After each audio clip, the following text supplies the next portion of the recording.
அந்த விஷத்தை பிரிச்சுட்டு அந்த அப்பா சொல்றாரு, எங்களுக்கு கௌரவம் முக்கியம், நீ இப்படி போய் தப்பு பண்ணிட்ட, இது எங்க எல்லாத்துக்குமே இதை தாங்கிக்கவே முடியாது. ஒன்று நீ அந்த பவுடரை பாரில் போட்டு குடிச்சிட்டு பேசாம சத்தம் போய் உள்ள போய் படு, இல்லை அப்படின்னு சொன்னோம்னா நாங்கள் 3 பேரும் இதை பாரில் கலந்து நாங்கள் குடிச்சிட்டு நாங்கள் போயிடுறோம், நீ எப்படி லைஃப் இருக்கணுமோ பண்ணிக்கோ அப்படின்னா அந்த பொண்ணுக்கு எப்படி இருக்கு யோசிச்சு பாருங்க. இதை தவிர்த்து வேறு வழியே இல்லை அப்படின்றாரு அப்பா, உனக்கு 2 நிமிஷம் டைம் தர்றேன், நீ குடிக்கிறியா நாங்கள் 3 பேர் குடிக்கிறோமா அப்படின்னா அந்த பையனுக்கு எப்படி இருக்கு, தம்பிக்கு அவனுக்கு எப்படி இருக்கு யோசிச்சு பாருங்க அந்த சூழல்.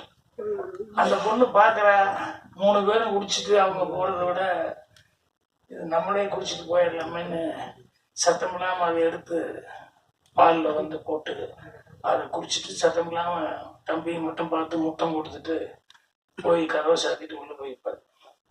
அடுத்த நாள் வயிற்று வழி அதில் போயிடுச்சு அப்படின்னா 65 வருஷம் ஆச்சு. ஆனால் இந்த இன்சிடென்ட் நான் கேட்டதுலேருந்து பார்த்தா எவ்வளோ கொடுமையான ஒரு சூழ்நிலை இருந்தது அந்த பொண்ணுக்கு. இது அசிஸ்டண்டாக இருக்கிறவங்க வெறும் இன்சிடென்ட்டாக மட்டும் பார்க்க வேண்டாம், அந்த பையன் கேட்டு இருந்தானே பார்த்துட்டு இருந்தானே அதை ஒரு மர்டர் மிஸ்டரியாக கூட பண்ணலாம். என்னென்னா இந்த ஒரு நிறைய கொலை நடந்துருக்கு, இந்த கதைக்காக சொல்கிறேன் நான், அசிஸ்டண்டாக இருக்கு நிறைய கொலை நடந்துருக்கு, யாரா கொலை பண்ணிட்டு இருக்கான்னு சொன்னோம்னா எவனோ ஒருத்தன் அப்பா அம்மாவா பார்த்து கொலை பண்ணிட்டு இருக்கான். யாரு அப்பா அம்மானா இந்த கருணை கொலை பண்ணாங்க இல்லையா, இது அந்த பையன் பார்த்தான் இல்லையா, நம்ம அக்கா எவ்வளவு ஃபீல் பண்ணி இப்படி போய் செத்து போயிருக்கோம் அப்படின்னு நான் சும்மா டெவலப் பண்ணி பார்த்தேன். அடுத்த நாள் அவங்க அக்காவை நினைச்சு அவ கடைசியா கொடுத்த முத்தத்தை நினைச்சு பார்த்தா அவனால தாங்கிக்க முடியல. அந்த பவுடர் அப்படியே பார்த்தா எங்க இருந்தது அப்படின்னு சொல்லிட்டு கரெக்டா அவங்க அப்பா அம்மா சாப்பிட உட்காரும்போது அதுல போட்டு சத்தம்லாம் கடைக்கு விட்டு அவன் கேரக்டர் அப்படி ஆகி போச்சு. இல்ல நான் டெவலப் பண்ணிட்டேன், தேவை உண்மையாவே அப்படி பண்ணிட்டேன்.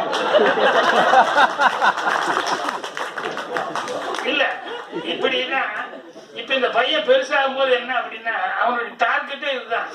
எவனெல்லாம் இந்த லவ்வுக்கு எதிர்பார்க்கானோ, எவனெல்லாம் இந்த கருணை கொலை பண்றதுக்கு ரெடியா இருக்கானோ அந்த அப்பா அம்மாவை எவனையுமே விடக்கூடாதுன்னு அவன் தான் லைனா போட்டு வந்தான். இது கடைசியில தான் கண்டுபிடிச்சாங்க. அப்பதான் இந்த பிளாஷ்பேக் இல்ல அசிஸ்டன்ட் சொல்றேன். கதைங்கிறது ஒரு விஷயத்தை நம்ம சாதாரணமா பாக்குற மாதிரி பார்க்கறது சாதாரணம். அதே அதை கொஞ்சம் இப்படி போனா இப்படி இருக்கும், அப்படி போனா என்ன அதான் ஸ்கிரீன் பிளே அப்படின்னு சொல்லி பண்ணோம்னா நல்லா இருக்கும். இந்த கதையை அவங்க சொல்லும் போது இந்த கருணை கொலையாது இதெல்லாம் இதெல்லாம் இதுல அடிப்படையா வச்சிருக்கா அப்படின்னு சொல்லும் போது எனக்கு அதெல்லாம் மைண்டுக்கு வந்ததுனாலதான் சொல்லிக்கிட்டு இருக்கேன். அவர் வெங்கடேஷ் சொல்லும் போது சொன்னாரு, பாகிலே சார் அவரே சொன்னா நல்லா இருக்கும் அப்படின்னு. அதை விட இதெல்லாம் சொல்றதுதான் ரொம்ப யூஸ்ஃபுல்லா இருக்கும். என்னன்னா இந்த மாதிரிலாம் இருக்கக்கூடாதுக்காதான் தொல் திருமாவளவர்கள் போராடிட்டு இருக்கோம்.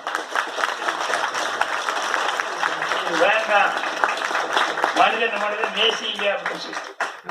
ஸோ அதனாலதான் அவருக்கு பொருத்தமா இருப்பான்னு சொல்ல வந்தேன். அதே மாதிரி வெங்கடேஷ் சொல்றது என்னன்னா சினிமாவில் இன்னும் கூட நடந்துட்டு இருக்கு. அந்த படத்துக்கு நான் ஃப்ரீயா நடிச்சு கொடுத்தேன். என்னன்னா ஒரு பெரிய director Madhavan P Madhavan sir Sivaji sir படங்கள்ல